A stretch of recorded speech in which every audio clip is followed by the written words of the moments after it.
នៅពេលដែលអំពូមីងនឹងបងតាក់តែងមេឃទៅលើដំណាំគ្រប់ដំណាំទាំងអស់មិនថាស្វាយចន្ទីតង៉ែន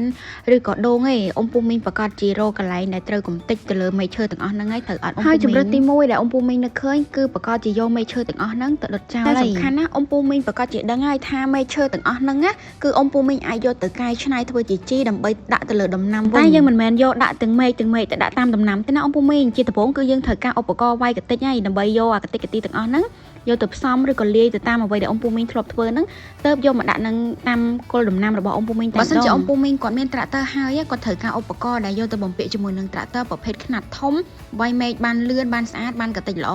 នេះអំពូមីងជ្រើសរើសជាមួយនឹង Bio 160ពីខាងក្រុមហ៊ុន Go Green ទៅប្រើប្រាស់បានមានតែឧបករណ៍នេះមួយមិនថាមេឃឈើទំហំប៉ុណ្ណាឲ្យតែមកទឹកកន្លះចុះក្រោមគឺវាយបានស្អាតមែនទែនអំពូមីងហើយបើសិនជានេះដែលគាត់ញាត់នឹងបកែញាត់ទៀតគឺតែមកផ្លែតហើយអត់ចំណាយពេលយូរអត់ចំណាយកម្លាំងពលកម្មក៏ដូចជាចំណាយថវិកាអស់ច្រើនបើអំពូមីងពិនិត្យនៅក្នុងវីដេអូមួយនេះប្រកាសជាឃើញហើយគឺនៅក្នុងចំការមួយនេះគឺមានទាំងស្វាយមានទាំង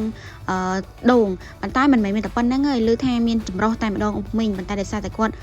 ចង់កតិចធាងដូងហើយធាងដូងហ្នឹងគឺគាត់ប្រមូលទុកមួយដុំដូចនៅក្នុងវីដេអូអំពូមីងឃើញសម្រាប់អំពូមីងដែលគាត់ជាម្ចាស់ចការបន្ទាប់ពីតាក់តែងមេឃហើយអត់បានប្រមូលមេឃមកទុកមួយដុំគឺវាធ្លាក់រាយប៉ាយតាមចន្លោះរងដោយសារកត្តាទាំងអស់ហ្នឹងហើយទៅក្រុមហ៊ុនសម្រាប់ចិត្តថានឹងយកឧបករណ៍មួយដែលយកមកបំពាក់ជាមួយនឹងត្រាក់ទ័រអាចធ្វើការបរតាមចន្លោះរងដើម្បីកំទេចកំទីលើមេឃតាក់តែងសម្រាប់អំពូមីងនិងបងដែលគាត់ជាម្ចាស់ចំការចង់ចំណាយថវិកាតិចចំណេញពេលវេលាចំណេញកម្លាំងពលកម្មកុំភ្លេចជ្រើសរើសជាមួយនឹងប្រភេទវាយមេឃឈើពីខាងក្រុមហ៊ុន Go Green ដែលហៅថាខ្នាត Bio 160មានត្រាក់ទ័រចាប់ពី50សេសឡើងទៅគឺអំពូមីងអាចធ្វើការទិញយកប្រភេទឧបករណ៍មួយនេះទៅបំពាក់ប្រើអញ្ចឹងបើសិនជាអំពូមីងមានចំណាប់អារម្មណ៍ជាមួយនឹងឧបករណ៍មួយនេះអំពូមីងអាចធ្វើការឆាតចូលក្នុង Page ក៏បានឬក៏ទំនាក់ទំនងតាមរយៈលេខទូរស័ព្ទផ្ទាល់ក៏បានដូចគ្នាអរគុណច្រើនអំពូ